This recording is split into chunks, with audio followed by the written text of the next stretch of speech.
നമസ്കാരം. മലയാളി വാർത്തയിലേക്ക് സ്വാഗതം. ശബരിമല സ്വർണ്ണക്കൊള്ളക്കേസിൽ മുഖ്യപ്രതിയായ ഉണ്ണികൃഷ്ണൻ പോറ്റിയുടെ മൊഴിയിൽ വിശദീകരണവുമായി മുൻ ദേവസ്വം മന്ത്രിയും മുതിർന്ന CPM നേതാവുമായ കടകംപള്ളി സുരേന്ദ്രൻ. ഒരു തവണ മാത്രമാണ് ഉണ്ണികൃഷ്ണൻ പോറ്റിയുടെ വീട്ടിൽ പോയത് എന്നാണ് അദ്ദേഹം നൽകുന്ന വിശദീകരണം. സന്ദർശന വേളയിൽ അദ്ദേഹത്തിൽ നിന്ന് യാതൊരുവിധ സമ്മാനങ്ങളും താൻ കൈപ്പറ്റിയിട്ടില്ല. ഗൺമാനുമൊപ്പമായിരുന്നു ഒരിക്കൽ പോറ്റിയുടെ വീട്ടിലേക്ക് താൻ പോയത്. ഒരു പരിപാടിക്ക് പങ്കെടുക്കുക എന്ന ലക്ഷ്യത്തോടെയാണ് പോയത്. കഴിഞ്ഞ ദിവസം കുട്ടിയുടെ പരിപാടി എന്ന് പറഞ്ഞിരുന്നു. അത് പിശക് പറ്റിയതാണെന്നും പോറ്റിയുടെ അച്ഛൻ്റെ എന്തോ ചടങ്ങിലാണ് പോയതെന്നും കടകംപള്ളി സുരേന്ദ്രൻ ഇന്ന് തിരുത്തി പറയുകയുണ്ടായി. തിരുവനന്തപുരത്ത് മാധ്യമപ്രവർത്തകരോട് സംസാരിക്കവെയാണ് അദ്ദേഹം ഇക്കാര്യങ്ങൾ വ്യക്തമാക്കിയത്. ഈ നിയമസഭയിൽ ഭരണപക്ഷം സോണിയാഗാന്ധി പോറ്റി ചിത്രം വലിയ രീതിയിൽ ആയുധമാക്കുകയാണ്. അതായത് സോണിയാഗാന്ധിയെ ചോദ്യം ചെയ്യണം എന്നതടക്കമുള്ള ആവശ്യം ഇന്ന് വി ശിവൻകുട്ടി ഉന്നയിക്കുകയുണ്ടായി. അതിനിടയിലാണ് വ്യത്യസ്ത നിലപാടുമായി കടകംപള്ളി സുരേന്ദ്രൻ രംഗത്ത് വന്നിരിക്കുന്നത്. സോണിയ കളങ്കിതനായ ഒരാളെ വീട്ടിൽ കയറ്റുമെന്ന് തോന്നുന്നില്ല എന്നായിരുന്നു കടകംപള്ളി സുരേന്ദ്രന്റെ പ്രതികരണം.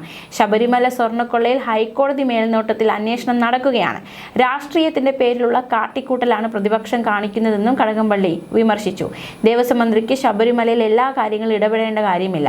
അന്ന് പോറ്റി കളങ്കിതനാണെന്ന് ബോധ്യമില്ലായിരുന്നു. ഉണ്ണികൃഷ്ണൻ പോറ്റിയുമായി അനാവശ്യമായ ഒരു ബന്ധവുമില്ല എന്നും കടകംപള്ളി സുരേന്ദ്രൻ വ്യക്തമാക്കി. അതേസമയം ശബരിമല സ്വർണ്ണക്കൊള്ള കേസിൽ ഒന്നാം പ്രതിയാണ് ഉണ്ണികൃഷ്ണൻ പോറ്റി. ഉണ്ണികൃഷ്ണൻ പോറ്റിയുടെ വീട്ടിൽ നിന്ന് മുൻ മന്ത്രി കടകംപള്ളി സുരേന്ദ്രന് മുൻ റാന്നി MLA യും നിലവിലെ CPM പത്തനംതിട്ട ജില്ലാ സെക്രട്ടറിയുമായ രാജു എബ്രഹാമും സന്ദർശനം നടത്തിയ ചിത്രങ്ങൾ പുറത്തു വന്നതിന് പിന്നാലെയാണ് ആ കാര്യത്തിൽ ഒരു വ്യക്തത വരുത്തി കടകംപള്ളി സുരേന്ദ്രൻ രംഗത്ത് വന്നിരുന്നത്. ഇരുവരും ജനപ്രതിനിധികളായിരിക്കെയാണ് പോറ്റിയുടെ വീട്ടിൽ സന്ദർശനം നടത്തിയത്. ഉണ്ണികൃഷ്ണൻ പോറ്റിയുടെ അച്ഛന് ഇരുവരും സമ്മാനം നൽകുന്ന ദൃശ്യങ്ങളും പുറത്തു വന്നിരുന്നു. പോറ്റിയുടെ കുടുംബത്തിന് ഒപ്പവും ഇരുവരും ദൃശ്യങ്ങൾ എടുത്തു. എന്നാൽ ചിത്രത്തെ മുൻനിർത്തി വിവരം രാജു എബ്രഹാമിനോട് ചോദിച്ചപ്പോൾ താൻ ഉണ്ണികൃഷ്ണൻ പോറ്റിയുടെ വീട്ടിൽ പോയില്ല എന്നായിരുന്നു അദ്ദേഹത്തിന്റെ മറുപടി. പക്ഷേ ചിത്രം അയച്ചു നൽകിയപ്പോൾ വീട്ടിൽ വെച്ചെടുത്ത ചിത്രമല്ലെന്നും സന്നിധാനത്ത് വെച്ചെടുത്ത ചിത്രമാണെന്നുമായിരുന്നു രാജു എബ്രഹാം പറഞ്ഞത്. എന്തായാലും ആ ഒരു ചിത്രത്തിൽ ഒരു വ്യക്തത വരുത്തി കടകംപള്ളി സുരേന്ദ്രൻ രംഗത്ത് വന്നിരിക്കുകയാണ്. അതേസമയം ഈ കടകംപള്ളി സുരേന്ദ്രനെതിരായ ആരോപണങ്ങളിൽ പരിശോധനയ്ക്ക് ഒരുങ്ങുകയാണ് എൻഫോഴ്സ്മെന്റ് ഡയറക്ടറേറ്റ്. ഉണ്ണികൃഷ്ണൻ പോറ്റിയുമായി കടകംപള്ളി സുരേന്ദ്രന് സാമ്പത്തിക ഇടപാടുകളുണ്ടോ എന്ന് ED വ്യക്തമായി പരിശോധിക്കും. ഉണ്ണികൃഷ്ണൻ പോറ്റി SITക്ക് നൽകിയ മൊഴിയുടെ വിശദാംശങ്ങൾ ശേഖരിക്കാനുള്ള ശ്രമത്തിലാണ് എൻഫോഴ്സ്മെന്റ് ഡയറക്ടറേറ്റ്. ഇത് സംബന്ധിച്ച് ED ഉണ്ണികൃഷ്ണൻ പോറ്റിയെ ചോദ്യം ചെയ്യും.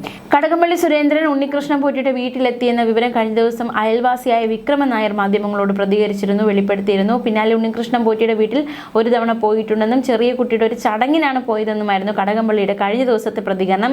പിന്നാലെ ഇന്ന് അതിനൊരു തിരുത്തു വന്നിരിക്കുന്നു. പോറ്റിയുടെ വീട്ടിൽ നിന്ന് അന്ന് താൻ ഭക്ഷണം കഴിച്ചു. പോലീസിന്റെ അകമ്പടിയോടെയാണ് താൻ പോയത്. അവിടെ നിന്ന് നേരെ ശബരിമലയിലേക്കാണ് പോയത്. അത് ഒളിച്ചു വെക്കേണ്ട കാര്യമില്ല. ഇന്നത്തെ പോറ്റി അല്ലല്ലോ അന്നത്തെ പോറ്റിയെന്നും കടകംപള്ളി സുരേന്ദ്രൻ വ്യക്തമാക്കി. കടകംപള്ളി സുരേന്ദ്രന് പുറമെ UDF കൺവീനർ അടൂർ പ്രകാശും കോൺഗ്രസ് നേതാവും തിരുവിതാംകൂർ ദേവസ്വം ബോർഡ് മുൻ പ്രസിഡന്റുമായ പ്രയാർ ഗോപാലകൃഷ്ണനും OS അംബിക MLA യും ഉണ്ണികൃഷ്ണൻ പോറ്റിയുടെ വീട്ടിൽ വന്നിരുന്നുവെന്നും അയൽവാസിയും പ്രതികരിക്കുകയുണ്ടായി. ശബരിമല സ്വർണ്ണക്കൊള്ളക്കേസിൽ തിരുവിതാംകൂർ ദേവസ്വം ബോർഡ് മുൻ പ്രസിഡന്റ് N വാസുവിന് കനത്ത തിരിച്ചടി സുപ്രീം കോടതിയിൽ നിന്നും. അതായത് ജാമ്യത്തിന് വേണ്ടിയുള്ള തീവ്ര ശ്രമം N വാസു കഴിഞ്ഞ ദിവസങ്ങളിൽ നടത്തുകയായിരുന്നു. ഹൈക്കോടതിയെ സമീപിക്കുന്നു, കീഴ്ക്കോടതികളെയും മേൽക്കോടതികളെയും ഒക്കെ സമീപിക്കുന്നു, എല്ലായിടത്തും ജാമ്യം തള്ളുന്നു. ഇതിന് പിന്നാലെ സുപ്രീം കോടതിയെ സമീപിച്ചു. ഇപ്പോൾ സുപ്രീം കോടതിയിൽ നിന്ന് കനത്ത തിരിച്ചടിയാണ് വാസുവിന് നേരിട്ടിരിക്കുന്നത്. N വാസുവിന്റെ ജാമ്യാപേക്ഷ സുപ്രീം കോടതി തള്ളി. അന്വേഷണത്തിലെ പ്രധാന നടപടികളും തെളിവ് ശേഖരണവും ഉൾപ്പെടെ പൂർത്തിയായി. അതുകൊണ്ട് തന്നെ ഇനി തന്റെ കസ്റ്റഡി അനിവാര്യമല്ല എന്ന വാസുവിന്റെ വാദം സുപ്രീം കോടതി തള്ളിയിരിക്കുകയാണ്. പ്രായവും ആരോഗ്യസ്ഥിതിയും പരിഗണിച്ച് തനിക്ക് ജാമ്യം നൽകണമെന്ന അപ്പീലാണ് ഇപ്പോൾ സുപ്രീം കോടതി തള്ളിയത്. ജസ്റ്റിസ് ദീപാങ്കർ ദത്ത അധ്യക്ഷനായ ബെഞ്ചായിരുന്നു അപ്പീൽ തള്ളിയത്. ദൈവത്തെ കൊള്ളയടിച്ചില്ലേ എന്നാണ് സുപ്രീം കോടതി N വാസുവിനോട് ചോദിച്ചിരിക്കുന്ന പ്രധാനപ്പെട്ട ചോദ്യം. താൻ കമ്മീഷണർ മാത്രമായിരുന്നു എന്നായിരുന്നു വാസുവിന്റെ വാദം. എന്നാൽ കേസിൽ ഇടപെടുന്നില്ലെന്ന് അറിയിച്ചുകൊണ്ടാണ് കോടതി ജാമ്യാപേക്ഷ തള്ളിയത്. 72 ദിവസമായി ജയിലിൽ കഴിയുകയാണ് വാസു. ഈ 72 ദിവസത്തിനിടയിൽ നിരവധി തവണയാണ് ജാമ്യത്തിനായുള്ള ശ്രമങ്ങൾ വാസു നടത്തിയത്. എല്ലാ കോടതിയിൽ നിന്നും വാസുവിന് തിരിച്ചടി ഉണ്ടായിരിക്കുന്നു. പ്രധാനപ്പെട്ട കാര്യം സുപ്രീം കോടതിയിൽ നിന്നും തിരിച്ചടി ഉണ്ടായിരിക്കുന്നു. മാത്രമല്ല സുപ്രീം കോടതി ചോദിച്ച ചോദ്യം ദൈവത്തെ കൊള്ളയടിച്ചില്ല എന്ന നിർണായകമായ ചോദ്യം കൂടി സുപ്രീം കോടതിയുടെ ഭാഗത്തു നിന്നും ഉണ്ടായിരിക്കുന്നു. കനത്ത തിരിച്ചടി തന്നെയാണ് വാസുവിനെ നേരിട്ടിരിക്കുന്നത്. അതേസമയം ശബരിമല സ്വർണ്ണക്കൊള്ളയിൽ പ്രതികളുടെ വീട്ടിലും ദേവസ്വം ബോർഡ് ആസ്ഥാനത്ത് വ്യാപക റെയ്ഡ് കഴിഞ്ഞ ദിവസം നടക്കുകയുണ്ടായി. 21 ഇടങ്ങളിലാണ് റെയ്ഡ് നടന്നത്. N വാസു, മുരാരി ബാബു എന്നിവരുടെ വീടുകളിൽ ഉൾപ്പെടെയാണ് ED റെയ്ഡ് നടത്തിയത്.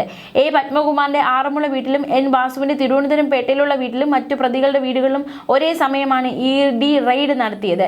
കൃത്യമായി ഓരോ സ്ഥലങ്ങൾ സ്പോട്ട് ചെയ്തതിനു ശേഷം കൃത്യമായ സമയങ്ങളാണ് വ്യക്തമായ ആസൂത്രണത്തോടെ ED ഇടപെടലുണ്ടായത്. കേസുമായി ബന്ധപ്പെട്ട രേഖകളും തെളിവുകളും ശേഖരിക്കുകയാണ് ഉദ്ദേശം. അന്വേഷണം. കേസിൽ കൂടുതൽ തെളിവെടുപ്പിനായി പ്രത്യേക അന്വേഷണ സംഘം സന്നിധാനത്തെത്തും.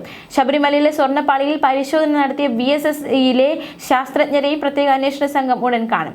ശാസ്ത്രീയ പരിശോധനയിലെ വിവരങ്ങളിൽ കൂടുതൽ വ്യക്തത വരുത്തുന്നതിന്റെ ഭാഗമായിട്ടാണിത്.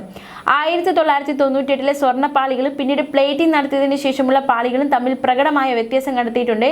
ഏത് തരത്തിലാണ് അട്ടിമറി നടന്നിട്ടുള്ളതെന്നാണ് സംഘം പരിശോധിക്കുന്നത്. കഴിഞ്ഞ വർഷം മെയ് 17-18 തീയതികളിലായിരുന്നു സന്നിധാനത്ത് SIT പാളികളിലെ സാമ്പിൾ എടുത്ത് പരിശോധനയ്ക്ക് വിധേയമാക്കിയത്.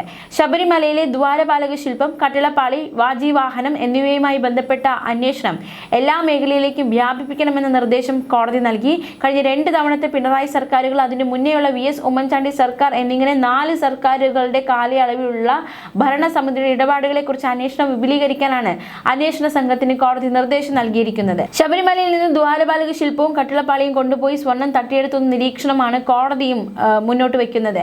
1998 വിജയ് മല്യയുടെ നേതൃത്വത്തിലുള്ള UP ഗ്രൂപ്പ് ഇതിൽ സ്വർണം പൂശിയത്. 2019 ആദ്യമായി ഇവ പുറത്തു കൊണ്ടുപോകുന്നത്.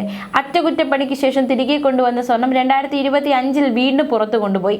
2 തവണകളായാണ് ദ്വാരപാലക ശില്പവും കട്ടിളപ്പാളിയും പുറത്തു കൊണ്ടുപോയത്.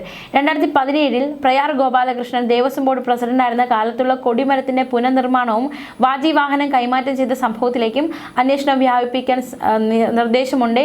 അതുപോലെ PS പ്രശാന്ത് പ്രസിഡന്റായിരുന്ന കാലത്തെയും അന്വേഷണം നടത്തണമെന്നും കോടതി വ്യക്തമാക്കി. അതേസമയം ശബരിമല സ്വർണ്ണക്കൊള്ളയിൽ നിയമസഭയിൽ ഇന്ന് വലിയ രീതിയിലുള്ള പ്രതിപക്ഷ ബഹളം ഉണ്ടായിരിക്കുന്നു.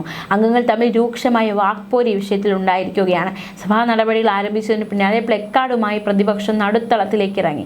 സ്പീക്കറുടെ ഇരിപ്പിടം മറച്ചുകൊണ്ട് ബാനർ ഉയർത്തി മുദ്രാവാക്യം വിളിച്ചായിരുന്നു പ്രതിഷേധം. പോറ്റിയെ കയറ്റി എന്ന ഗാനം പ്ലക്കാർഡുകൾ ഉൾപ്പെടുത്തിയായിരുന്നു പ്രതിപക്ഷ പ്രതിഷേധം അരങ്ങേറിയത്. ദേവസ്വം മന്ത്രി രാജിവെക്കണമെന്നും SITക്ക് മീതെ മുഖ്യമന്ത്രിയുടെ ഓഫീസിന്റെ സമ്മർദ്ദം അവസാനിപ്പിക്കണമെന്നും പ്രതിപക്ഷ നേതാവ് VD സതീശൻ ആവശ്യപ്പെട്ടു. ഇതോടെ മറുപടിയുമായി MP രാജേഷ് രംഗത്തെത്തി. ശബരിമല സ്വർണ്ണക്കൊള്ളയിൽ അടിയന്തര പ്രമേയ നോട്ടീസ് നൽകാൻ പ്രതിപക്ഷത്തിന് ഭയമാണെന്നും ഭീരുത്വമാണ് പ്രതിപക്ഷത്തിനെന്നും തിണ്ണമിടുക്ക് കാണിക്കരുതെന്നും അദ്ദേഹത്തിന്റെ താക്കീത്.